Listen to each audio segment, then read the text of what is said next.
Hey guys, welcome back to Parkitect. Today's video is going to be about our first diorama challenge of the year in 2022, and so this is the January build, and you see in front of you is the layout for said coaster, and this month's is I think this is a spinning coaster. Yes, this is a spinning coaster. Very interesting layout. Not the best from Coaster B, but it's pretty interesting and quite challenging to kind of wrap my brain around. Here's our wonderful rules here. I won't necessarily say them, but there's our rules. The thing that I'm more concerned about is that there's this tunnel that needs to be get rid of, so I'm probably going to lower the entire stretch of the land. And this helix right underneath the chain lift seems to be the most difficult part of this build. Covering that depot is not going to be that hard, and covering up said entrance to the park, it's not that difficult. So this is going to be an interesting month. So yeah, we'll just get into the time lapse. Okay, here we are in the time lapse. So I didn't explain in the intro what the theme of my diorama was this month, so I'm just going to try to explain the theme as simply as possible. But the theme is supposed to be some type of puppet, monster, London-esque type of theme. It's kind of a very dark theme that I haven't touched before, and something that's completely different from what I've done in previous challenges. So I decided to kind of delve into that theme a little bit. So this was inspired by a game that was announced on, I think, a while ago. I'm not sure which gaming conference. I'm not sure which one it was, but it was a game called Lies of P, which is supposed to be a retelling of Pinocchio. And in the gameplay trailer I saw, Pinocchio was fighting puppets, or these monster-type creatures, and every time you hit them, blood would splatter. And so I thought, okay, maybe I can make some puppets that are filled with blood and souls, or something that is gross, and they're giant, and they go around destroying this town of London, or some type of European-esque town. So that was kind of the inspiration for that. So this area back here with the white building and the brick building is going to be basically my test build, which basically becomes part of the map. So this is basically I was going to test out my theory and what visually it would look like and how dark it would be, because I still needed to. When you start with a theme that's completely almost original, it kind of is original. It's kind of my own theme. You have to at least make an example of it, right? You have to make a proper test with it and see what it looks like, changing the colors, changing out what the different things it can do, and other things like that. So I was just going to test it out here, basically. So a very basic building that I can usually copy from a European architecture. You have your brick detailing, you got lots of brick, basically, you got tiled roofing. I like the new roofs that we got from Parkitect, so those were really wonderful to use. I only used about 5 mods in this build. So it was Parkitect, Sci-Fi Tech, Resort Tech, Yeehaw, and Pirate. So those are the 5 mods that I used. Those mods were perfect especially for this type of detailing and modding, or not modding, or modeling of this type of town. So that was kind of actually pretty okay. I liked it. So this was, I want to say this was a fun build that I've normally not done. So doing a theme of this nature was completely out of my wheelhouse. So I did take up a lot of inspirations from other type of steampunk type of things, some dark themes, some other demon type stuff. So I still had to figure out how to make some monsters of some sort. So the monsters would be the puppets, and those puppets go around the town eating people and consuming their souls and using them as fuel. So that was the kind of basic premise of the story. So here comes our first puppet. He's going to be impaled into the wall. The first idea was actually to strap him against the wall, like some of the villagers of this town was able to trap this creature, and it's up against the wall. It would make breathing sounds or something if this was in a theme park. Again, this is all in a theme park I'm trying to represent, but that I changed my mind because I didn't like how the roping would have been done, so I just instead made it be impaled and it's dead. But its eyes would be still blinking or turning on and off like it's sparking. So it's like a mechanical puppet in a way. It's kind of a weird creature of some sort, but all made up at this point from my head. And I do love making creatures. Building creatures in Parkitect is one of my go-tos. Oh my gosh, I can't speak. It's okay. Continuing on. So the head is just a skull head, and most of the puppet is made of shapes. And I did add some wooden texturing with barrels, and then some just staining colors of different tan colors to give it that it's rotting away, or the wood is rotting. Basically, just giving it a different color. Again, with Parkitect being so flat with no textures, it is nice to still make the colors different to give it that texture look.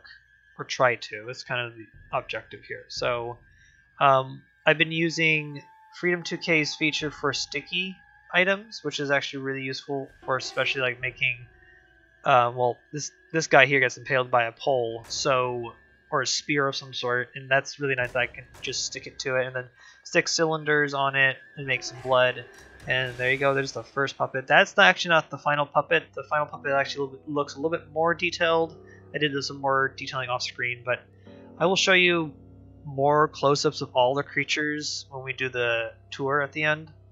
But this is just the rough idea of what it looks like, and what I kind of was going for. And after I had this area done, I had the actual inspiration and drive to continue on. Because if I didn't love it from the beginning, I probably would have not finished this build as quickly as I did. Because I did start this build quite late into January. So I was quite concerned that I wasn't going to finish this month's build because I picked such a unknown theme. Because there's a lot of variables in this theme that I did not know needed to be. Because I'm building my own universe at this point of this story. And it was kind of unknown. So there's a lot of questioning, lots of decision making. And sometimes that can be overwhelming for some new builders or builders who are not really experienced in actually making worlds. So one step at a time, basically, I did. I just kind of just let the story tell itself a little bit. I kind of just sat back and just asked simple questions like, so why does this puppet exist? Why does this town exist? What's the drive for this puppet to kill people? And things like that.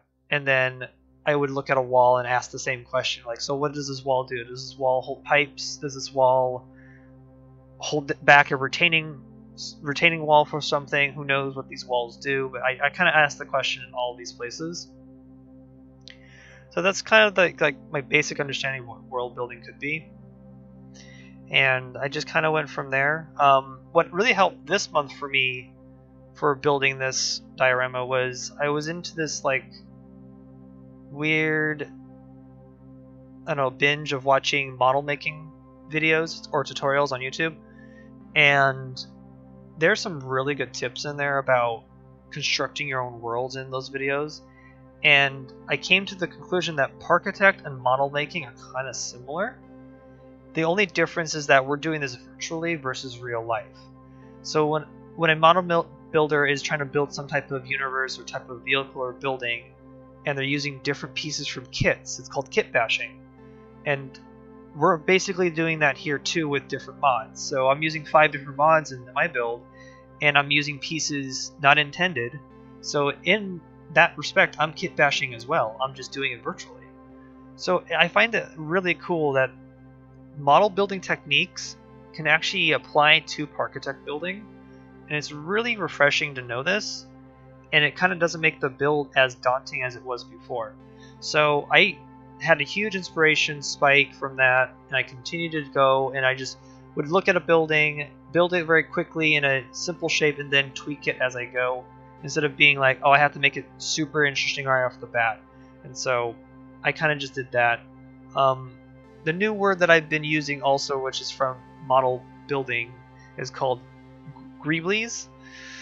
And so I'll explain the quick definition of Griebling. So Griebling is a technique of adding small details or items to a building or vehicle or creature to make it more complex.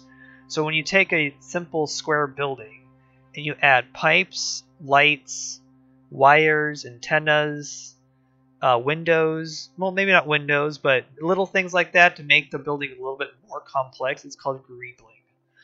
So I do like that word. I think it's the funniest word I've ever heard. But so I did a lot of Griebling in this map, especially with piping and brickwork and wires and rope and cloth. Like there was a lot of it. And Griebling really works like in sci-fi builds. If you look at, let's say, Star Wars or anything that is very sci-fi, there's always that pipe on there. There's a box on it or a little control panel. That's Griebling to a point. So it also works here in Parkitect. Like you just take a thing, you want to make it more complex, you add a little details to it, or Grieblings, as I would put it. So that was the fun little terms I learned from this, from like model making videos. So that was the big inspiration for this month, and I pushed on forward. So the area where the depot sits, that actually migrated to something else. It was going to be one giant like church building with a giant dome and some steampunk-esque towers. And then I felt, well, no, I need more town. I need more city.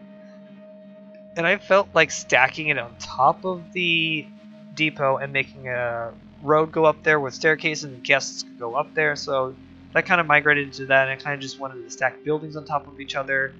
And this was the perfect opportunity to kind of just do some weird architecture.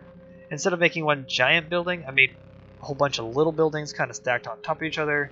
This town that I made is not really supposed to represent anything in Europe. It's just kind of Europe-esque. So I don't even have a name for this town. Not really, because, again, my universe is very, very small at this point, about puppets eating people, and then the puppets, well, they collect people. There's one puppet creature that I made that actually collects people or collects souls from them and actually uses that as fuel. But that was just me brainstorming and actually trying to make my puppets look different from each other, because there's about 6 puppets on the map, I think. So there's one that's impaled. You'll see the other ones as we continue on. But there's at least 6 puppets that I made, and I think they're pretty cool, because again, I made them, so I'm kind of biased that way. But hey, so right now at this point, I'm just working on figuring out just more detailing, more Grieblings, stuff like that, and figuring out each building should have their own little characteristics, own little style, but yet be cohesive with each other because they're all from the same town, same village. So I'm assuming they're all built from the same architecture. Maybe 1 or 2 architects, they kind of bounce off each other. The barrel mound has been very useful this month because I can either make it brown for dirt or bloody red for blood. So that worked out really, really well too. The candy cane piece was very helpful this month as well for making those blood splats and blood leaking off walls or creatures. So again, I picked a theme that I normally don't touch, is this darkness. So this just tells you that Robo is rubbing off on me, and it's quite apparent here in this build. But I do like that it's completely different from my other builds, and it just makes it, I don't know, you can tell from the way my builds are progressing, or my skill is, you can tell from this specific build. So right now I'm just need to figure out some filling in pockets, because I had left these pockets here and there. So I knew I needed to use the dead trees from the Yaha set. I wanted to make some hanging dead people, so they're like painted in blood. They're dripping in blood. So that was kind of appropriate. Grass, things were also perfect too. I wanted to make the impression that the town actually continues off the map. So just imagine this is part of a theme park. So maybe the town kind of stretches off to another section where there might be a flat ride or a restaurant or something, and then this is kind of the land of the puppets. I mean, the whole map is called the Puppet District, so it kind of is fitting to that be the land of this park, and so it's called the Puppet District. The ride is called Puppeteer. Maybe there will be a flat ride offset that's about puppets or something of that dark nature, but it kind of works either way. So at this point, I wanted to cover up the. No, I wanted to give some coaster some interaction. So going through the building seemed appropriate. It was going to be more formal looking building, but then I changed it to broken and cracked, so it was kind of destroyed. So maybe a puppet crawled through it, trying to get a human. Who knows? But the coaster kind of does the same thing here. The different thing I did this month was instead of using custom supporting, I used the iron girders from Resort Tech because I felt like that would fit better in my theme than putting real coaster supports in. And I'm glad I did that because the girders really just scream London and not retro, it's more like steampunky type of thing, because I want to say that this theme that I picked is kind of steampunk, horror, I don't know what else you would call it, Victorian, so it's kind of a mix of a lot of things kind of bunched together into one theme. And so I kind of tried to make it very cohesive as possible, but I think I did okay. So here comes the hard part, was figuring out how to cover up this pesky Helix and figure out how to support it properly. So in the beginning, I was just going to build another building in there, maybe a tower building with some spires, but that turned out to be not so good. It just didn't fit. Something was just telling me it doesn't work.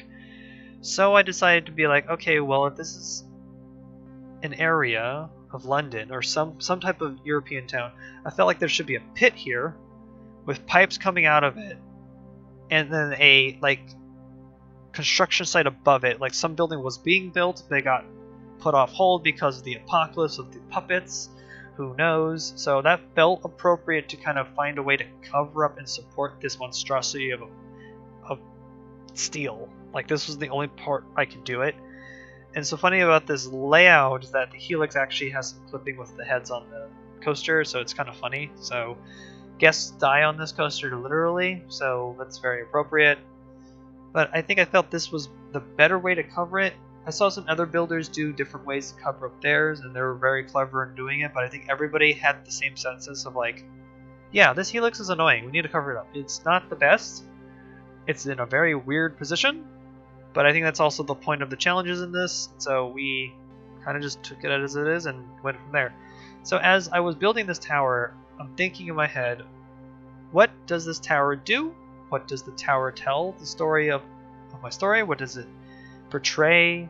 Is there a conflict happening on said tower? And so as I was building it, I was like, maybe this is a construction site that was happening, but then maybe the resistance of the puppets felt like using it as a display showing the other puppets that they can kill them. So I felt like I can hang a puppet off one of the girders. And I don't think you get to see it built here on the time-lapse because I think I built that off screen. But I built a puppet hanging. He's got missing legs, he's got blood leaking from them, and his eyes are barely on and off. And so I was like, okay, this is a way to show the other puppets that the humans are not afraid or the humans are trying to fight back. It's kind of like a warning. So that was kind of the thought process for doing that, adding some different pipes and things. The pit actually becomes later is a soul pit, which I have now. As I'm building this world, the universe kind of starts growing on itself. So I felt like maybe this universe, souls are getting trapped underground, and there's a way to siphon them out of the ground and use them as a power source. But in doing so, they brought an evil to the surface, and these puppets have become alive, and now they're eating people and souls, and it's just turned into this apocalypse type of place. So that kind of was how it migrated into, and it was kind of interesting how my story kind of evolved. But I kind of like that as you build, you can see your story kind of evolve, and sometimes it's a good thing, and sometimes it's a bad thing. But most of the time that's a good thing because I felt like it was very encouraging that the map was basically telling its own story at this point. And I continued with it, I kind of rolled with it. It was actually really nice. So here I'm just doing some more support work as usual. I did support work throughout the roller coaster with this iron girder stuff. And then I think we're going to get to next is the station. The station is going to be designed after like some type of factory. I think that was more appropriate, especially with all the pipes coming up from the underground. And then going off to the factory, and they're using the souls to burn. or use as energy to make electricity.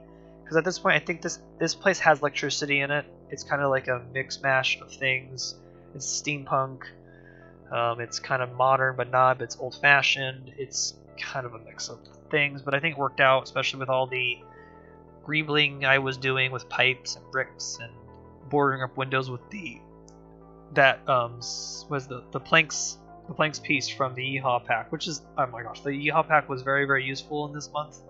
So was Resort Tech, especially with the pipes, because the pipes are what really sold this build for me, I think. And then doing some cloths from the pirate set. I wish the pirate set had some moving cloth. I don't know if that's even possible. 210 can even animate cloth in a mod, or that's just more grounded to Parkitect. I need to go ask, but I think that would be really cool if they were moving. That's why I used some of the banners from the medieval part of Parkitect, because I know that they move, and adding some kinetic energy also helps. So here comes the second puppet. Oh, I forgot to mention there was another puppet that was dead on top of a rooftop. I forgot to mention that one. How funny. Well, okay, at this point, this is going to be the third puppet, technically speaking. So there's two puppets that are... There's actually 3 puppets that are dead, and there's going to be 2 puppets that are alive. So this puppet's going to be alive. I think I've named this type of puppet, same thing with the puppet that's up against the building that's impaled. These are stalkers. So these stalkers go around and looking for humans, and then alert back to the hive or the base or whatever you want to call it, to go then collect them. And so I built the collector, which you will see at the end, close to the end of this time lapse. But right now I'm going to build the stalker. And so I thought, okay, so what else could I add to this puppet's detailing and characteristics to make it more apparent what it is? And so, because the other puppets that I built were dead, and so they're missing pieces, or they're laying on their backs, so there's some details missing. So with this puppet standing fully up, I felt like, okay, so he needs to have gears on the back, so gears will be moving, so he's mechanical. His hands and legs are going to be bloody because he steps over people, grabs people, bashes them across the head with his blunt hands. And then it just kind of scarred, maybe battle scarred from battles against the humans, and it just stalks around the place looking for its next victim. And I think that was the way to do it, and this guy up in front is the first guy you technically speaking see when you walk into the land. The cool thing about this guy was I was able to stick some lights in his eyes that were red that illuminate, and it would show where his eyes were staring at. So his eyes were actually looking up the wall. If at nighttime you can kind of tell where his eyes were staring. It's kind of like a daunting thing. So just imagine you're in the alleyways and the creature is looking. You see this searchlight of red scanning the horizon or the brick walls and everything. You're like, okay, well that's daunting. I don't want to see this. And so that was it basically. So here comes the last puppet. I'm going to call this guy the Collector. I can also call him the Brute too, but at this point I think Collector made more sense because he has this caged backpack on him, you'll see. But I needed to figure out his pose first, so I used some pillars to kind of outline his body and figure out what he's holding and how he's hanging over things. And so I felt like it would make sense that he's balancing right near the coaster, giving some coaster interaction, giving some storytelling to the coaster, and be like, okay, so this creature here is just trying to get you, eat your souls, and use it as fuel of some sort. So doing this layout with the pillars actually helped out figuring out how he should look. Funny thing is that I did some poses like this in the mirror, and I had to visualize in my head, but I had to also physically do it to kind of get my idea of how the creature would hold itself. So doing things like that, I know it seems silly, but it works. And so it worked out for me. I was trying to suggest how this creature would hold its arms up and how it would bend its knee and have its head hanging and be like, okay, it's mad, it's angry, it's hungry maybe, and it just needs to, it's bloodlust. It just needs to go get that thing. So that was kind of the process of it. This might help you in future builds for you guys too, who knows, but yeah. I also want to make this puppet not as similar to the other puppets, so his torso is a little bit buffier because he's kind of like a brute. He's bigger, he's stronger, he's meaner. He's probably even more relentless. So this is the guy that you send in after the Stalkers have pointed out where the resistance is or where the humans are, and it goes in and takes them out. So those kind of different things I wanted to do. Maybe I wanted to add some horns on it. Didn't really work out. I knew I needed to keep some similarities, like the skull needed to happen. It needed to have the same type of structure of arms and things. Kind of had to make it similar, but yet different. So there's the backpack I'm putting on. It's one of those cage pieces from the pirate set, which is very useful. And there's some of the barrels that I use for like wood texturing. I think that's really nice that you can do that. I wanted to make some type of mouth for the creature, but that didn't work out. I also wanted to make it have 4 eyes. That didn't work out either. So again, there was a lot of experimentation. The head actually changes from the temple version of the skull to a regular skull because I wanted texturing, but then I changed my mind after that because the coloring just doesn't match. So I went back to a regular skull. I flipped the skull underneath it and made his teeth more prominent, made it more daunting looking. So there's a skull right underneath his other skull. It kind of pushed out his chin or something. It was kind of weird how I did that. Some gears I needed to be moving and things, but I think this guy doesn't have as much gears as some of the other guys. As I was building, I thought maybe he should have a saw or a drill of some sort where he can just chop up humans, and then as they are chopped up, their souls are sucked up and then put into the backpack, and hence the name Collector. So I think that worked out. Those gears for his saws changed to better ones. Just more detailing and things. As I was building, I was like, okay, now how does he use the souls? And so I thought to maybe making it look like he has a gas mask on. And so there's peppermint pieces for the circular pieces, and then I'm just going to make a pipe of some sort that goes up across to the back and into the caged part, and then voila, there is a piped creature. It's like, yeah, the pieces that I use kind of just random, kind of work in some places, but I felt like this guy was the more fun to do. And then as I was building, I was thinking, so these are puppets, right? Where are the strings going to go? So I took the horseshoe pieces, flipped them on their sides, and I put them on like certain ligaments of their arms, suggesting string used to be there. I did that to the other puppets as well, and I added some string hanging off of them, suggesting that they were once puppets, they were once strung up, and then they came down. And so that kind of made the story even more concrete as it went on, and so I kind of liked that at this point. So this has been a very fun build in total.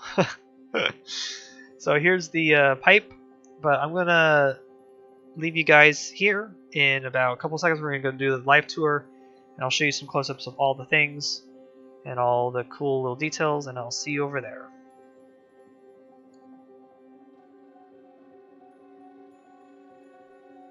Okay, here we are in the Puppet District. I want to show you some key details and things, just some close-ups of the whole entire map as it sits, but here it is in its full glory. And I just think that this map was just, I don't know, it turned into something else that I was not expecting it would turn into, and so I'm very happy of the results and all the little details and things, and the Grieblies, as I'm going to call them now because I really like this word. But here, let's go and look at all the puppets. So the entrance to the park is this building here. So this is where the guests come out, flow into the actual plaza area. And then this, I think, is a restaurant, I think, or holds balloons, I'm not sure. But here's our first puppet. There's our wonderful puppet. His eyes blink every once in a while. He's got this pole, and then there's this candy cane sitting here, and then he's just kind of dead, kind of half alive, not really alive at this point. Here's the puppet that I made second, and I didn't show me building it, but here he is. He just kind of was stabbed a whole bunch of times. Arrows flew to him, and then he fell over and then bent all these pieces. I think this is like a pot or something for like an eye cover. Just kind of wanted to make it look different. Kind of was a fun little thing. Here's some of the close-up of the first roundabout of the coaster going through the building. And some of the little details and Grieblies. This is a really cool piece that I used. I didn't explain in the time lapse, but this is a cookie.